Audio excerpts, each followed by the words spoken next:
Okay, go ahead. Hey everybody, my name is Esther Adkins. I am from Concord, North Carolina. I'm on the DeNicholas team and I'm a brand new fast track director.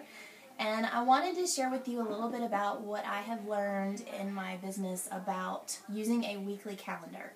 I found that a lot of my first shows that I would try to get bookings at the end of the show, and I would always hear, well, I don't know what I'm doing, let me go home and check my calendar, or I would book the end of the month. It would be, November 1st, and instead of booking the 14th and the 16th, I would book the 20th and the 30th. And I never could fill up those bookings that were close to the beginning of my month. And I get a lot of people who would say, I'll call you later, or call me in February, call me in June, or I want to go look at my calendar. So I went to a training with Judy Joel talking about using a weekly calendar, and I figured it was worth a try. Anything was better than having to make booking calls all the time. So I wanted to show you a little bit about what I do and a little bit about what I learned. So what I learned from her is that people are naturally procrastinators, and so if you show them your monthly calendar, and you'll see my monthly calendar is blank because I don't use it at all anymore, but if you show them a monthly calendar, they're naturally going to gravitate to the end of the month, and they're going to pick your farthest possible date away, so they have the most time to plan, which also means they have the most time to cancel on you, the most time to lose excitement, and the most time to forget about the fact that they told you they'd have a party. So what you want to do is you want to get a calendar, and I think I spent $7 on mine at CVS, and you want it to have your week in it. So when you open up your calendar, you want it to have Monday through Sunday and only 1 week in your calendar. And then you want to take paper clips and you want to paper clip together your monthly calendar so that nobody sees it but you, and you can see that I never even use it anymore. So when I go to my show and I sit down with people, I lay my calendar open on the table, and this was my last host on Monday. So when I go and I start talking to people about bookings, I say, when are we going to party at your house? Or when am I coming to cook for you? Do you want to have a show and get some free stuff? And people will say, yeah, I'm not really sure. I'll have to check my calendar. And I say, well, I have my calendar right here. Let's see if we can pick a day that you think might work for you, and I'll call back and confirm tomorrow. So when I look at my calendar, I show them the day that it is right now, and I'll say, okay, today is Monday the 14th.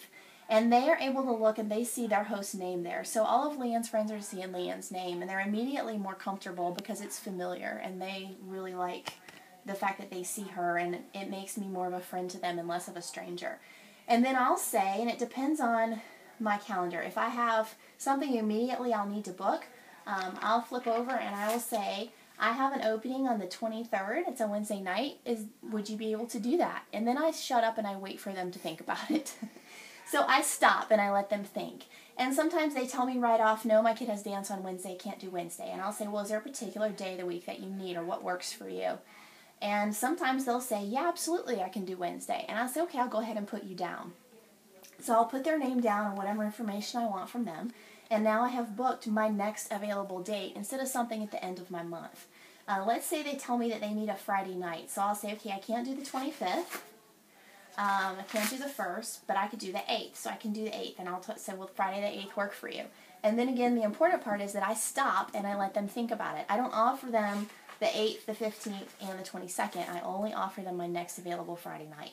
And then if that doesn't work for them, I flip the page over, and I say, okay, what about the 22nd? And I wait for them to check the 22nd. And that's the secret to booking your calendar. So I went from having no bookings at my shows to having 3 to 5 bookings at my show. And if they tell me, well, I can't do anything till March, I say, well, tell you what, let's pick a tentative date in March. Your host is going to get credit. I'll call you in the end of February, and I'll see if it still works for you. If it works really well, we'll keep it. If it doesn't work, we'll reschedule to a different day. And then I look at March, and I already have March dates marked in my calendar. So we'll look at March, and we'll pick a March date. I have availability on the 10th. And you'll notice that all my available dates are marked in green, and there's a couple nice things about that. One is that green sends the subliminal message that, yes, go ahead, green light, you should definitely schedule a show on that day. The other thing is it represents making money, and that's what I'm hoping I'm going to do. But it also allows me to stick to the dates that I want to work. So if they know I only do shows on green days, they don't even expect me to do a show on the 6th. And I don't want to. That's a family night for me, so I'm not going to do a show that night. I'm only doing a show where I have green days. So that represents the days that I'm available to do shows. And they figure that out really quickly as you're looking through your calendar. So I'll set them up a date in March. And what I'm finding is that right now in January, I'm doing shows for people that booked in September and October. I never imagined those shows would hold but because they have a physical date on my calendar and on their calendar, they've planned around them and they're actually holding those shows now. So I think if you spend $8 to $9 at CVS, you will see your life change.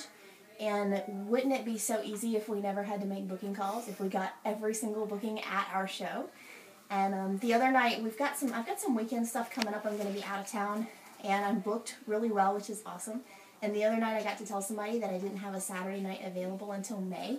And coming from having no bookings at my shows, that is an amazing feeling that I haven't had to make calls, and I'm booked on weekends, at least, all the way up through May. So that's pretty exciting.